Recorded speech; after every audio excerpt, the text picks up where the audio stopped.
Sobat Inspirasi, jumpa lagi di channel Hadi Wasito. Kali ini kita jalan-jalan dengan pendekar one hand drive. Nyetir mobil hanya dengan satu lengan kiri, guys. Nekat nggak tuh? Bikin bersama Bapak Ali Muslimin. Kamu berani nggak jadi penumpangnya? Dinyali, guys.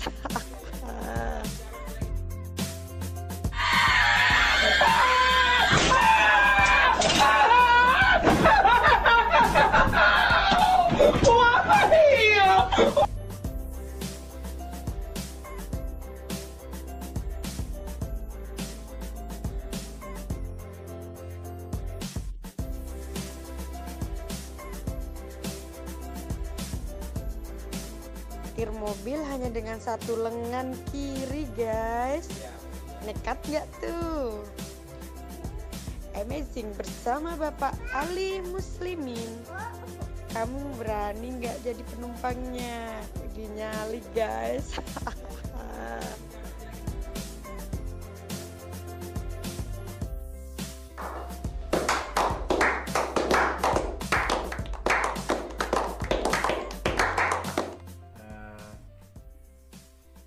Piye carane iso ngunjungi gitu. Tapi waktu itu memang ada tantangan yang membuat kita sangat tergelitik. Jadi waktu itu memang bupatinya itu justru melarang.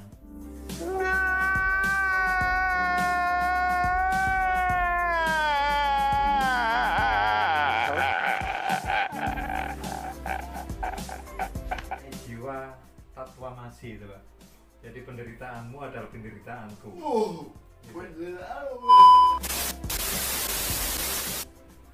Muncul rezeki yang tak terduga itu. Kalau kita memperhatikan orang lain, kalau kita juga hidup kita diperhatikan oleh Allah, kan gitu. Good job. Hai guys, selamat datang di channel Hadi Wasito. Untuk mendapatkan motivasi dan inspirasi, tekan klik subscribe dan tekan tombol lonceng di bawah ini.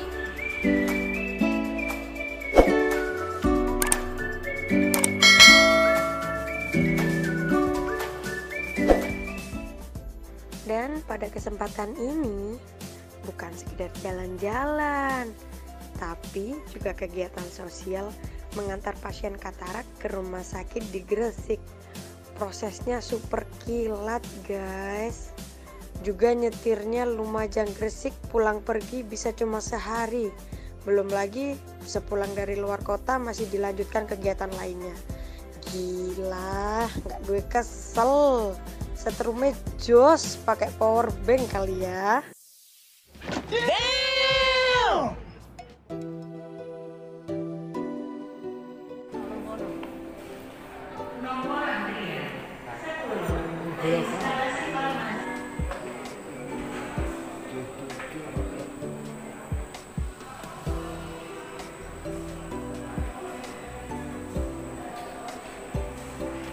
Usia berapa tahun, Pak? 4 tahun.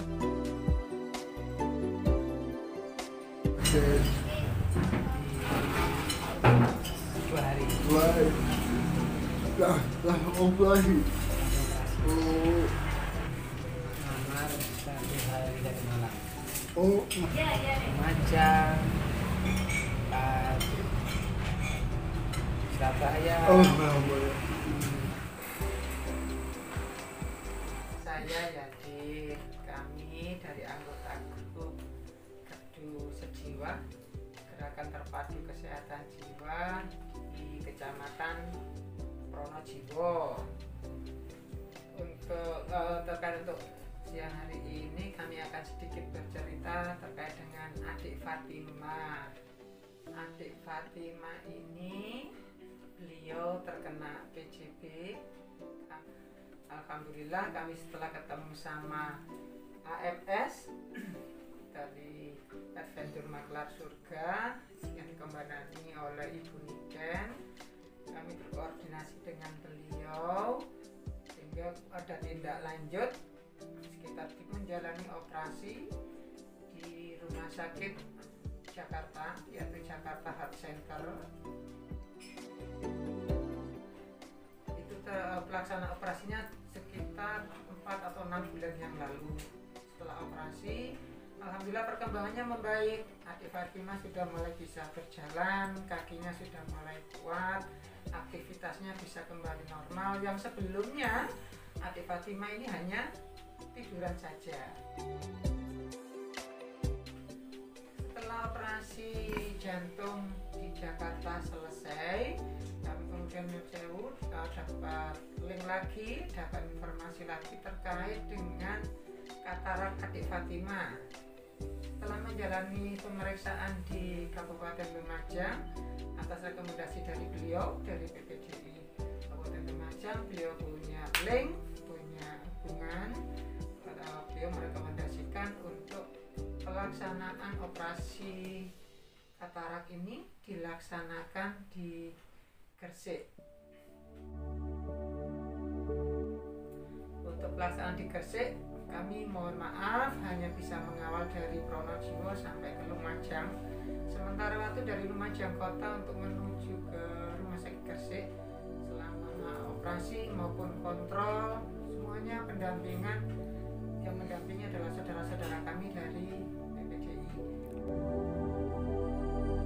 Matur nuwun Pak Muslimin, saya bisanya cuma matur nuwun tok, matur nuwun Om Hadi, matur nuwun teman-teman dari PPDI yang sudah peduli pada kami.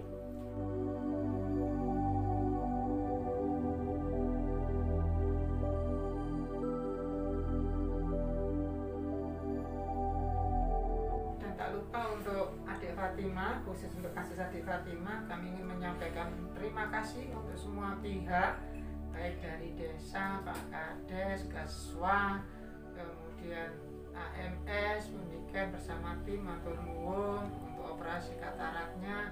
Untuk beliau kami terima kasih PPDI yang dikomandoi beliau, Pak Muslimin, kemudian saudara kami yang keren Pak Mas Hadi, Om Hadi, matur nuwun, terima kasih. Perjalanan masih panjang, jadi kami juga masih banyak saudara-saudara kami, dan salah satu saudara kami yang harus menjalani pengobatan. Alhamdulillah atas pengawalan dari AMS dan BPD Kabupaten Lumajang, kemudian dari Basnas, Dinsos yang sudah membantu pembiayaan untuk transportasi dan akomodasi, khususnya untuk Abah Ato, Pak Muslimin, Bu Niken, matur nuwun, nyuwun pangapunten.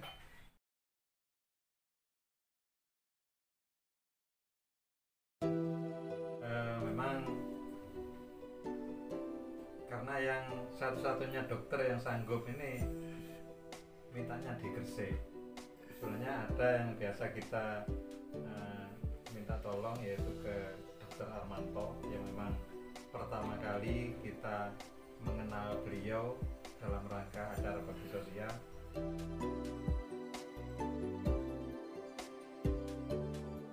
Kemudian kedua Dr. Empi, dia juga biasa untuk katarak anak-anak.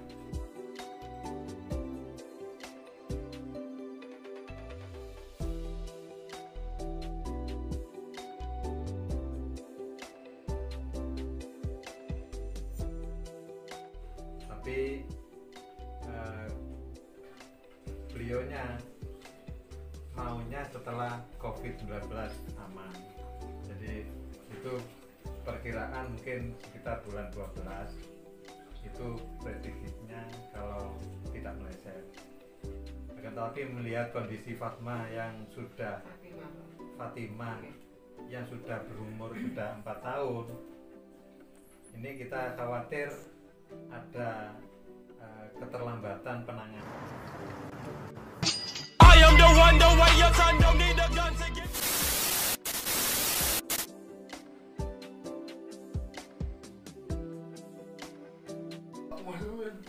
Gimana ceritanya kok bisa sepeda keliling Indonesia?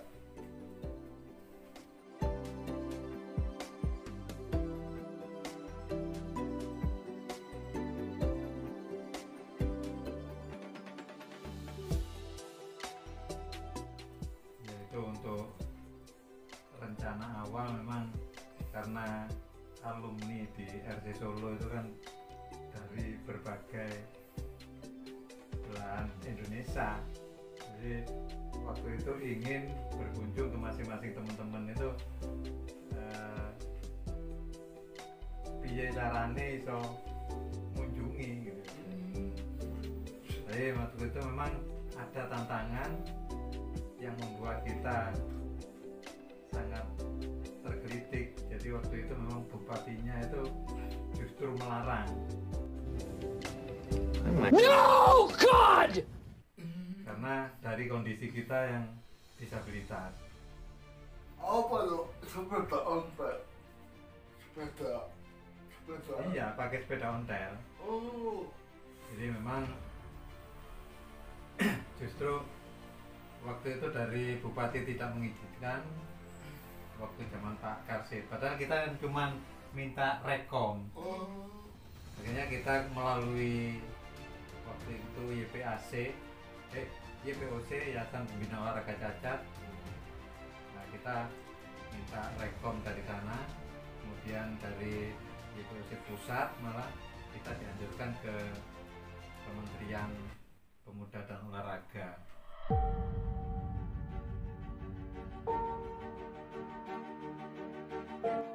Sehingga dari sana langsung kita kembali ke Lumajang. Kalau memang dari kabupaten tidak mau mengizinkan, ini saya punya izin dari sini. Bahkan waktu itu dari Ikatan Sport Sepeda juga ada. Berapa lama itu Pak? Berapa lama? Cuma 3 tahun. Oh, 3 Tapi tahun. itu hanya dapat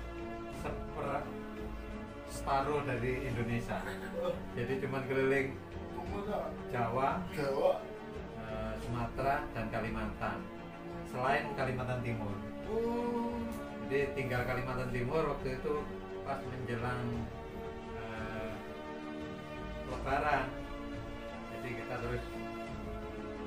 sempatkan pulang, ternyata terus dikawinkan. Thank you. Oh, banyak. Akhirnya tidak berlanjut. Pak Ben, gimana kok berani belajar nyupir itu gimana? 3 tahun berapa? Saya nyupir mulai tahun 92. Waktu itu saya dagang memang pakai kendaraan yang ditarik sepeda motor itu.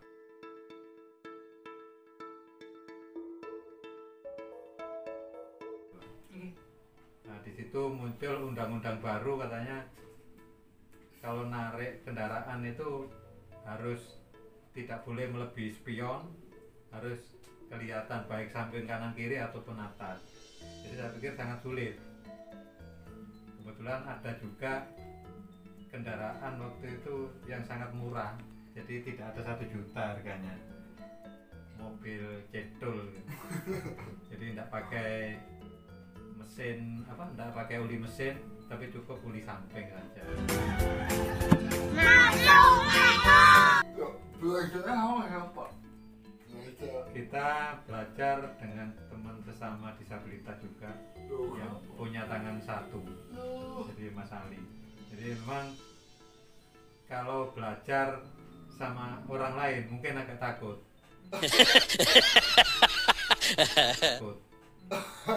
Saya contohnya sepeda motor, saya dulu belajarnya juga gitu.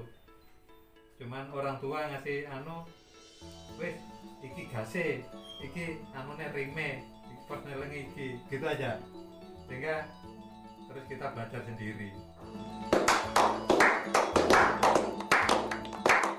Ada yang mengapa kok dengan kesal bapaknya kok sahabat telaten maupun disabilitas kok gak luwet, aku yang dulu luwet Pak. Dulu aja.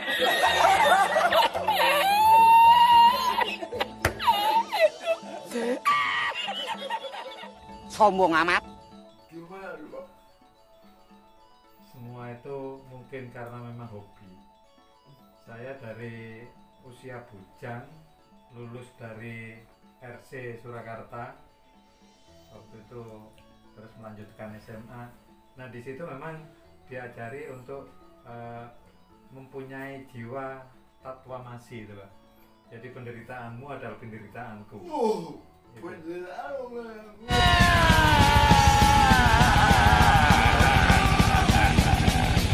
Jiwa itu tadi itu sangat nempel pada saya, sehingga sering dulu kita pokoknya dengar ada disabilitas langsung kita kunjungi, kita arahkan untuk bisa sekolah. Ya, itu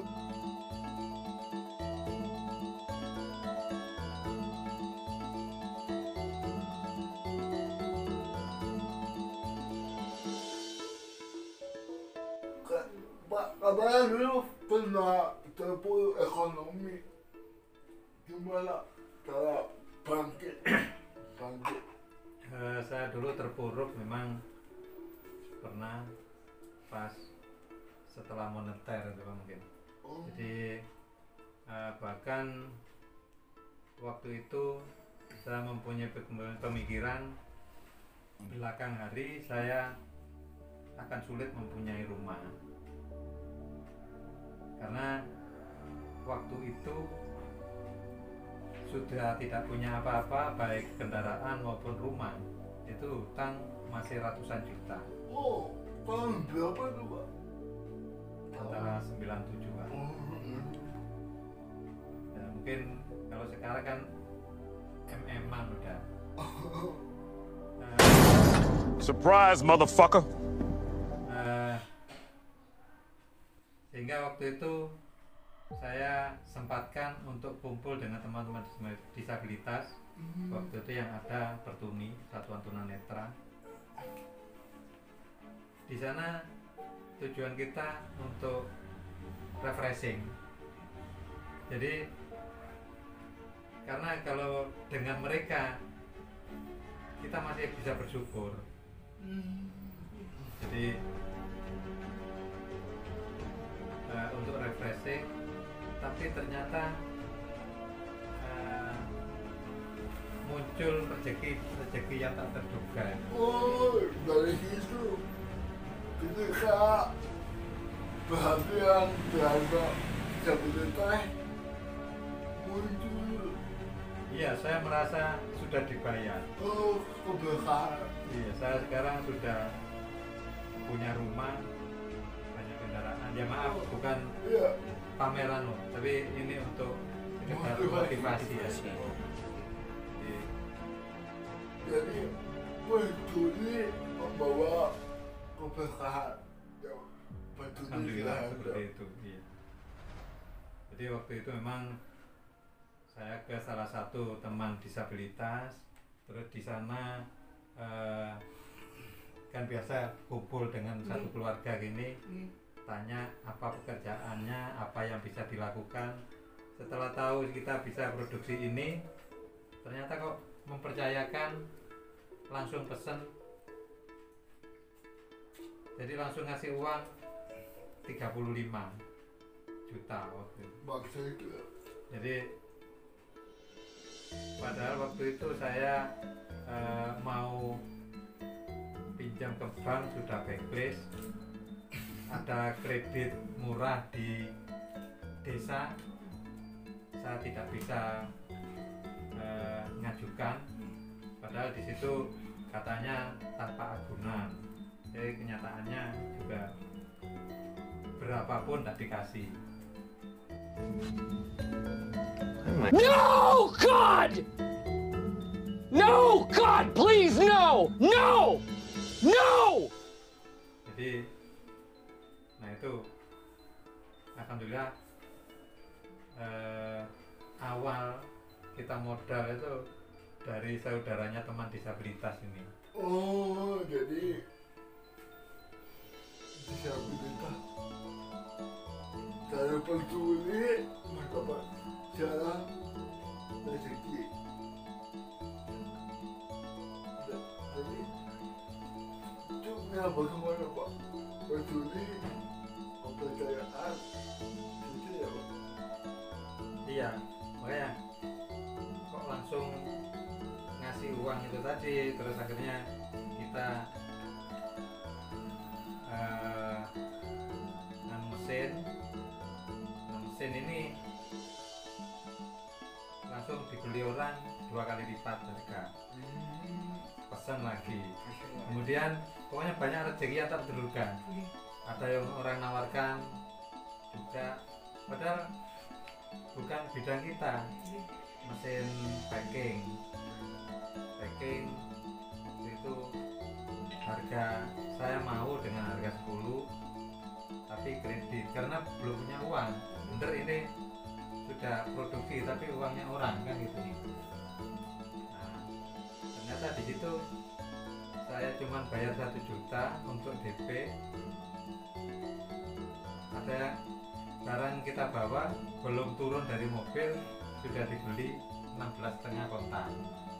Nah, jadi kan sudah punya modal awal.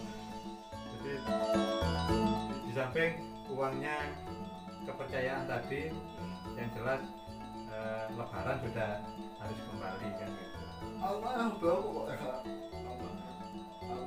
Anak 6 meninggal 1.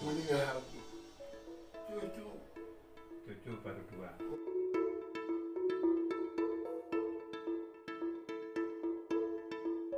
Baru 57. Masih segar. Saya sempat ketika menang lomba Manurung Cup sepak bola dulu kan dapat bonus dari gubernur. Nah ini adik saya waktu itu pas bibit sumbing juga, Pak. Langsung saya bawa ke rumah sakit tanpa sepengetahuan orang tua. Jadi ketika saya SMA itu sudah mengoperasikan adik untuk bibir sumbing. Aduh, mantap. Jadi saya sampai sekarang juga lupa bagaimana cara saya menawar harga operasi itu. Jadi ya alhamdulillah dengan adanya kegiatan sekarang ini Pak, kita itu sudah merasa enjoy. Jadi tidak pernah merasa kerja terbebani kerja atau gimana, enggak.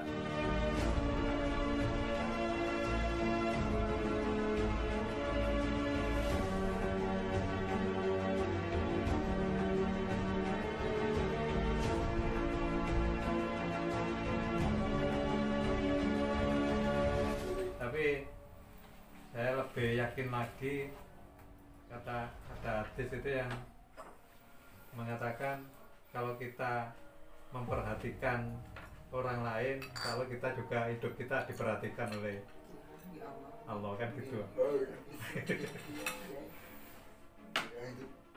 Jadi tidak usah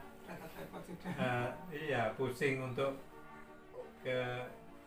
kehidupan kita sendiri. I am the one your son don't need a gun to get. Jadi yang penting saya cara satu, saya tidak pernah minta gitu.